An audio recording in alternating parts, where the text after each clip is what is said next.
ಇದು 2 ಎಕರೆ 10 ಗುಂಟೆ ಇಲ್ಲಿ ವ್ಯೂ ಇರುವಂಥ ಪ್ರಾಪರ್ಟಿ. ಲ್ಯಾಂಡ್ ಎಂಡಿಂಗಲ್ಲಿದ್ದೀನಿ, ನೀರಾವರಿ ಬೆಲ್ಟು. ಇದು ರೀಸೆಂಟಾಗಿ ಈ ಲ್ಯಾಂಡ್ಸ್ ಎಲ್ಲರೂ ಕ್ಲಿಯರ್ ಮಾಡಿಸಿದ್ದಾರೆ. ಸಾಯಿಲ್ ಕಂಡೀಷನ್ ಹೆಂಗಿರುತ್ತೆ ಅಂದರೆ ನೋಡ್ಬೋದು. ಇಲ್ಲಿ ತುಂಬ ವರ್ಷಗಳಿಂದ ಏನು ವ್ಯವಸಾಯ ಮಾಡಿಲ್ಲ, ಸೊ ಹಂಗಾಗಿ ಸ್ವಲ್ಪ ಬೆಳ್ಳೆ ಕಾಣಿಸ್ತಾ ಇದೆ. ಇದನ್ನು ಹೊಲ ಉತ್ತರೆ ಈ ಥರ ಬರುತ್ತೆ. ಸೊ ಇದು ಈಸ್ಟಿಂದ ವೆಸ್ಟ್ಗೆ ಡೌನ್ ಇದೆ. ಈ ಲ್ಯಾಂಡ್ ಬ್ಯಾಕ್ ಸೈಡಲ್ಲಿದ್ದೀನಿ ನಾನು. ಇಲ್ಲಿ ವ್ಯೂ ಪ್ರಾಪರ್ಟಿ ಬೇಕು ಅನ್ನೋರಿಗೆ ಹೇಳಿ ಮಾಡಿಸೋ ಜಾಗ. ಈ ಪಕ್ಕದಲ್ಲೆಲ್ಲ ನೋಡ್ಬೋದು ಬೇಸಿಗೆಗಾಲದಲ್ಲೂ ಕೂಡ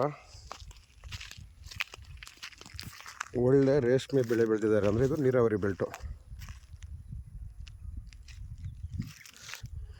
ಜನರಲ್ ಕ್ಯಾಟಗರಿಗೆ ಸೇರಿರುವಂಥ ಪ್ರಾಪರ್ಟಿ. ಇದು ಟಾರ್ ರೋಡಿಂದ 2ನೇ ಪಾಯಿಂಟು. ಸೊ ಲ್ಯಾಂಡ್ ಬ್ಯಾಕ್ ಸೈಡಿಂದ ಹೋಗ್ತಾ ಇದ್ದೀನಿ.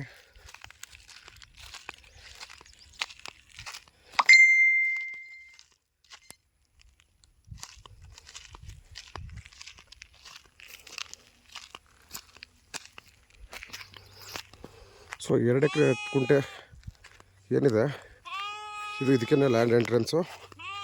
ಸೊ ಇದು ಕಾಂಕ್ರೀಟ್ ರೋಡಿಂದ 2ನೇ ಪಾಯಿಂಟು. ಈತಲು ಸುತ್ತಲೂ ಇಲ್ಲಿ ಇರುವಂಥ ಪ್ರಾಪರ್ಟಿ 360 ಡಿಗ್ರಿನಲ್ಲಿ ಇಲ್ಲಿ ವ್ಯೂ ಇದೆ. ಇದು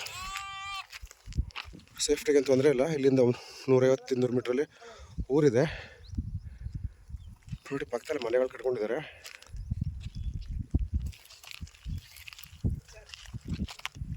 ಇವಾಗ ಸೇಲ್ ಮಾಡೋ ಉದ್ದೇಶದಿಂದ ಇದೆಲ್ಲ ಕ್ಲೀನ್ ಮಾಡಿಸಿದ್ದಾರೆ. ಸೊ ನಾನು ಆವಾಗಲೇ ತೋರಿಸಿದ್ದೆ ಅದು ಲ್ಯಾಂಡ್ ಬ್ಯಾಕ್ ಸೈಡು.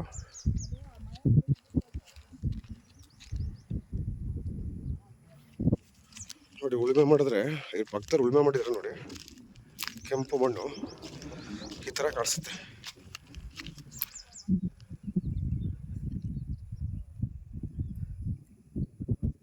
ತ್ರೀ 360 ಡಿಗ್ರಿನಲ್ಲಿ ಇಲ್ಲಿ ಇರುವಂಥ ಪ್ರಾಪರ್ಟಿ. ಇದು concrete road, village concrete road ಇದೆ. ವಿಲೇಜ್ ಕಾಂಕ್ರೀಟ್ ರೋಡಿಂದ ಸಪ್ರೇಟ್ 12 ಅಡಿ, ಒಂದು 110-120 ಮೀಟ್ರಷ್ಟು ರೋಡು.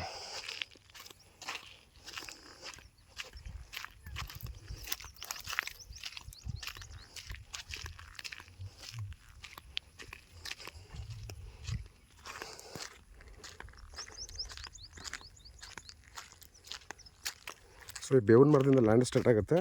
ನಾನು ವಿಡಿಯೋ ಸ್ಟಾರ್ಟಿಂಗಲ್ಲಿ ತೋರಿಸೋದು ಇದರಿಂದ ಡೌನ್ಗೆ.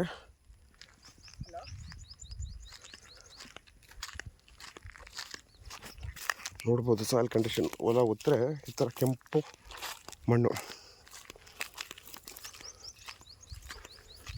ನೋಡಿ. ಲ್ಯಾಂಡ್ ಆಪೋಸಿಟ್ಟು ಬೇರೆಯವ್ರದ್ದು ಕೂಡ ರೈತರುಗಳು ಇಲ್ಲೇ ಮನೆ ಕಟ್ಕೊಂಡು ವಾಸ ಇರ್ತಾರೆ.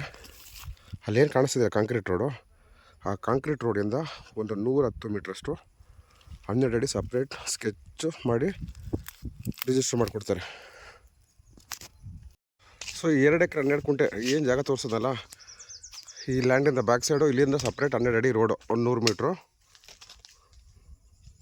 ಗೇಟ್ ಇಲ್ಲಿಂದನೇ ಹಾಕೊಬೋದು. ಎಲೆಕ್ಟ್ರಿಕ್ ಕನೆಕ್ಷನ್ಗೆ ಏನು ಪ್ರಾಬ್ಲಮ್ ಇಲ್ಲ. ಪಕ್ಕದಲ್ಲಿ ಎಲೆಕ್ಟ್ರಿಕ್ ಕನೆಕ್ಷನ್ ಇದೆ. ನೀರಾವರಿ ಬೆಲ್ಟು ನೀವು ನೋಡ್ಬೋದು. ಬೇರೆ ರೈತರುಗಳು ಆ ಲ್ಯಾಂಡ್ ಬ್ಯಾಕ್ ಸೈಡು ನೋಡಿದ್ರಿ ರೇಷ್ಮೆ ಬೆಳೀತಾ ಇದ್ದಾರೆ. ಸೇಫ್ಟಿಗೆ ಅಂತ ತಲೆ ಕೆಡಿಸ್ಕೊಳ್ಳೋಂಗಿಲ್ಲ. ಇಲ್ಲಿಂದ ಒಂದು 250-300 ಮೀಟ್ರ್ ಹೋದರೆ ಊರಿದೆ.